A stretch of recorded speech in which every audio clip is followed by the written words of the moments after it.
Ang Pilipinas ngayon ay nasa ilalim ng de facto martial law. Hindi man deklarado, pero nararamdaman. Marami ay tahimik dahil sa takot na makasuhan, dahil nakikita na ang mga kritiko ng administrasyon ang mga unang sinasampahan ng kaso habang ang ibang mga kaalyado ay hinahayaan.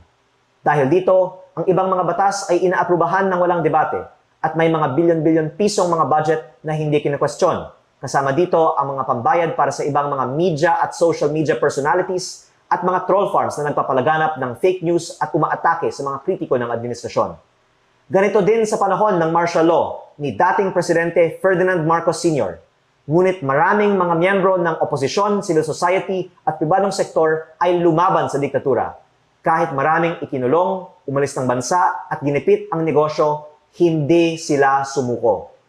Ako po ay naniniwala na ang mga nagsasalita ngayon ay magtatagumpay rin laban sa korupsyon katulad ng mga nauna sa atin at ang mga nananatiling tahimik ay maaalala bilang mga kasabwat sa pinakamalaking korupsyon sa kasaysayan ng ating bansa. Umaasa rin po ako na ang mga nagsasalita tungkol sa korupsyon sa gobyerno ay proprotektahan ng taong bayan at gagkataon Court. upang ibahagi ang katotohanan para sa kinabukasan ng ating bayan.